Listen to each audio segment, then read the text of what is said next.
வணக்கம். பச்சை சுண்டைக்காய் வச்சு எப்படி குழம்பு செய்கிறேன்னு பார்க்கலாமா? புளிக்குழம்பு செம்ம டேஸ்ட்டாக இருக்கும் இந்த குழம்பு. அதுக்கு நான் கொஞ்சம் பச்சை சுண்டைக்காய் எடுத்து வச்சுருக்கேன். இப்போ ஒரு கடாயை அடுப்பில் வச்சு நல்லெண்ணெய் ஊற்றிக்கணும் நிறையா. தாளிப்பு வடகம் போட்டு தாளிச்சுக்கலாம். சின்ன வெங்காயம் ஒரு 4 போட்டிருக்கேன், 4-5. பூண்டு ஒரு 10 பல். கருவேப்பிலை போட்டு நல்லா வதக்கிக்கலாம்.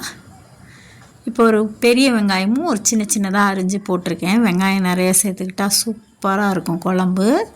சின்ன வெங்காயம் கம்மியாக தான் இருந்தது, அதான் பெரிய வெங்காயம் சேர்த்துக்கிட்டேன். இப்போ சுண்டைக்காயை நல்லா தட்டி விதைய எடுத்து கழுவிட்டு வச்சுருக்கேன். இப்போ அதையும் போட்டு நல்லா வதக்கிக்கலாம். வெங்காயத்தோட்டு சேர்த்து சுண்டைக்காய் வதக்கிக்கலாம். இப்போ மிளகாத்தூள், மல்லித்தூள், மஞ்சத்தூள் சேர்த்துக்கலாம். உப்பு தேவையான அளவு சேர்த்துட்டு நல்லா எல்லாம் ஒன்றா கோட்டாகிறப்பல வதக்கிக்கலாம். மிளகாத்தூள் பச்சை வாடை போகிற அளவுக்கு வதக்கிட்டு இப்போ நம்ம புளி தண்ணி சேர்த்துக்கலாம். ஒரு லெமன் சைஸ் புளி எடுத்து கரைச்சி வச்சுருக்கேன், அதை சேர்த்துக்கலாம்.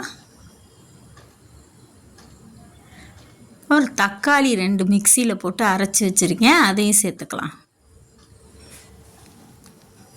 அவ்வளோதான். இப்போ நல்லா கொதிக்க வச்சிட்டோன்னா நல்லா பச்சை சுண்டைக்காய் வெந்து நல்லா எண்ணெய் பிரிஞ்சு வர அளவுக்கு கொதிக்க வச்சிட்டோம்னா சூப்பராக ரெடி ஆயிரும் குழம்பு. லாஸ்ட்டாக நல்லா கொதித்து எண்ணெய் பிரிஞ்சு வந்தோன்னா கொஞ்சோண்டு நாட்டு சர்க்கரையோ இல்லை வெல்லமோ சேர்த்துக்குங்க. நல்லா இருக்கும் குழம்பு. நல்லா காரசாரமாக அதோட கொஞ்சம் இனிப்பும் சேர்ந்தா வத்த குழம்பு சூப்பர். பச்சை சுண்டைக்காய் வத்த குழம்பு செம்ம டேஸ்ட்டாக இருக்கும். இந்த மாதிரி நீங்களே செஞ்சு பாருங்கள். தேங்க்ஸ் ஃபார் வாட்சிங். எங்கள் சேனல் பிடிச்சிருந்தா சப்ஸ்கிரைப் பண்ணுங்கள்.